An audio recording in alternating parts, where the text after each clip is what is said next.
Everyone should already have their lab number. We're going to go ahead and start with some of the B-level requirements as well. So this is one of the first B-level requirements is your presentation on the types of robotic systems. Oh, I feel like you get This gives you a basic outline of the stuff you need to have inside of your presentation for your robotic system for your B-level assignments. For those of you that are shooting for a B. Some of the key things you need to make sure you talk about in your robotic systems. If I click on it so that it works. You need to be able to identify what the key styles are, give them a name, be able to illustrate them, and what separates them from other styles. You also need to be able to identify the geometry that they utilize. Some of these robots are going to use Cartesian coordinates. Some are going to use spherical. Some of them are going to use cylindrical. You need to know what that means and how we're going to apply it in the real world. So what are we going to change when we're using that robot? Last thing you need to be able to point out is to tell me which geometry goes with which one of these styles. So you're going to tell me the styles, you're going to tell me how they move, and then you're going to tie them together. Simple enough? So some key styles you're going to be looking at. You're going to be looking at old arm-style robots that are spherical in nature. A newer style robot's called cylindrical. These actually can go up and down. So these are going to have a cylindrical profile and they go up and down. And then you have your XYZ type robots where they only have a Cartesian coordinate. And then you get into scaras, which move up and down and rotate, or into articulated arms also.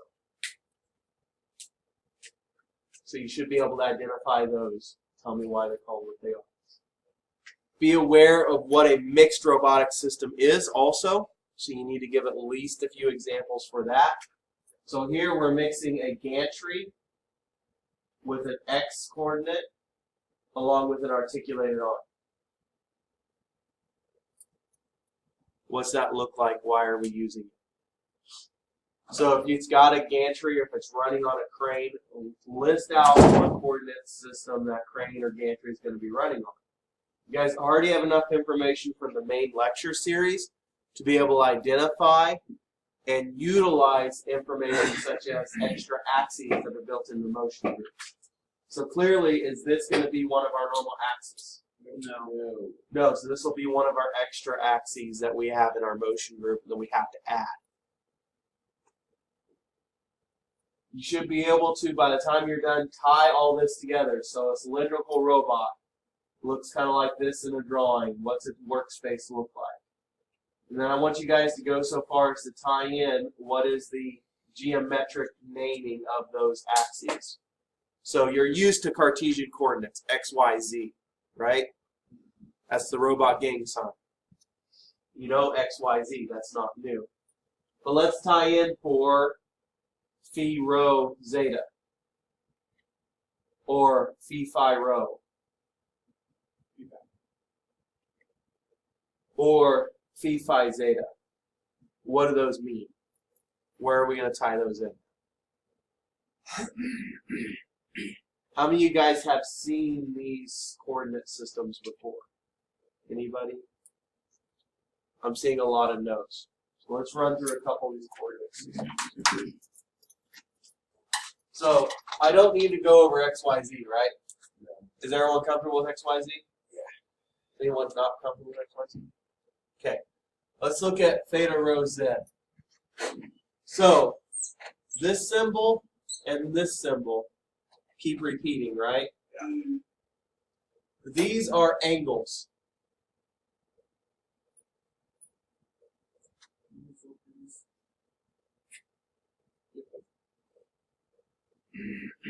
Angle 1 is for rotation. Angle 2 is for pitch. So if we look here, I can set a 0 angle. So if I have a bar here, I have a possible angle around that bar, right? So I have a coordinate system, my center point's here. I could have an angle around there, right?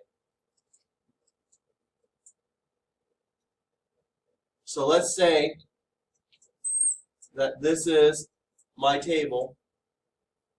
That's a leg on my table, right? I'm on the closest leg to that table to me. Is everyone okay with that drawing?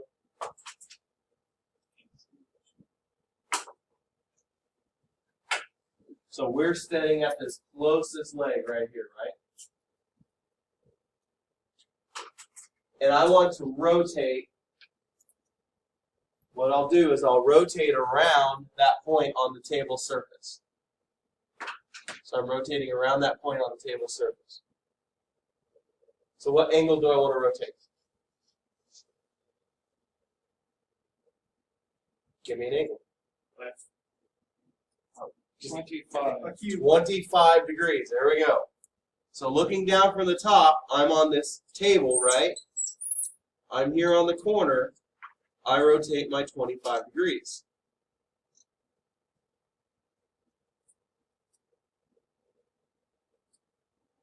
Now I'm going to do R, which is radius. How large a circle is this going to be? So what's my number? Radius? Radius isn't in degrees. Good try though. What would I put a radius of a circle? How would I measure that? Inches, right? Or feet, or how do you measure the distance across the circle? It's a distance. So give me a number. 14 what? 14 inches. Okay, so now I'm at this point right here on this table. So I'm at this point on this table. Now I need to go up Z coordinate.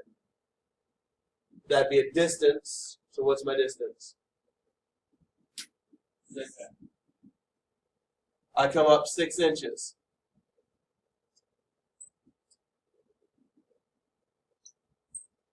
So this coordinate would be called 25, 14, 6.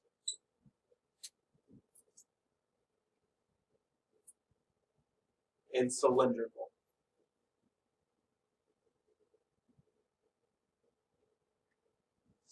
So the robot staying stationary over the leg?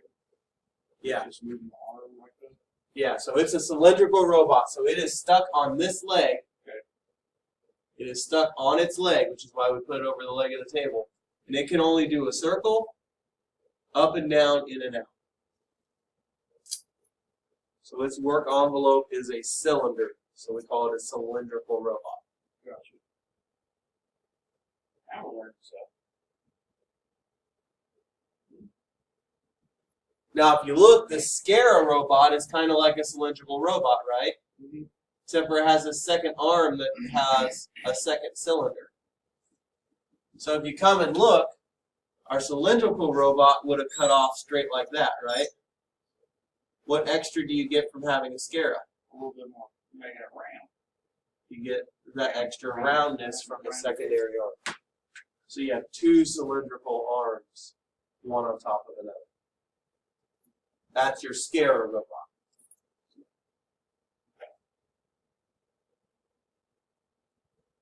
Notice it's not using R, right? It's using a second angle. So it comes out, moves its first arm out the 25 degrees, and then takes its second arm and rotates it around, say, 190 degrees. It takes its second arm, rotates it around to 190 degrees, then it comes upwards its distance. So it's going to have 2 angular measurements, and then its distance. Z is always distance.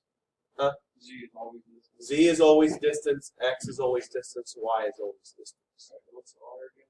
Beta and phi are angles. R is a distance. Radius of a circle.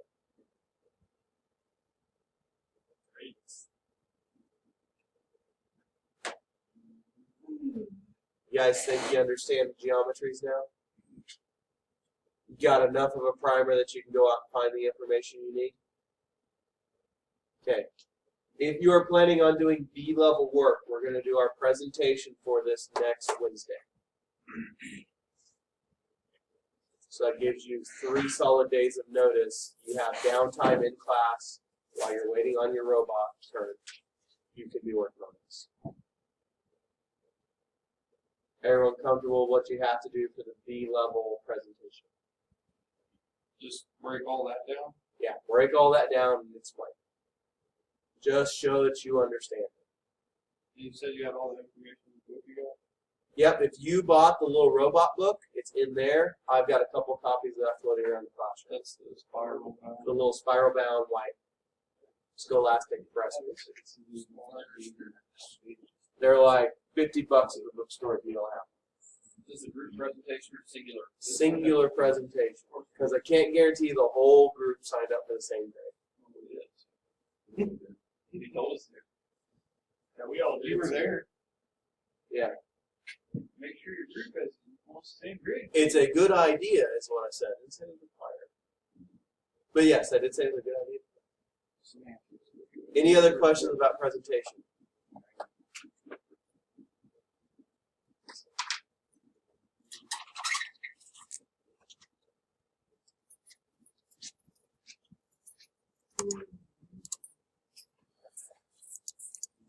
So what do you have to cover? You have to cover the robot type. Keywords you need to make sure you have: spherical, cylindrical, Cartesian, Scara, articulated arm. But that's not all of them. But that's the ones you have to have. There are others out there. If you are mixing and matching, so say you're using a Cartesian crane with an articulated arm on it, be clear about that.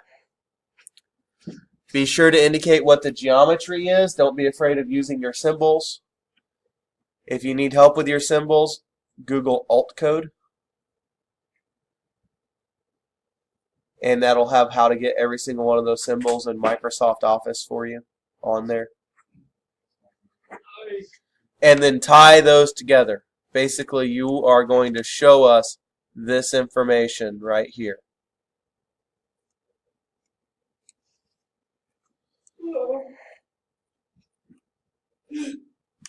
Okay, when you guys are done, I'll print out a little worksheet. Looks like this, and you'll have to fill it out. For those of you that are doing B-level work. This will be what goes into your presentation portfolio for A-level work to show that you did the B-level assignment.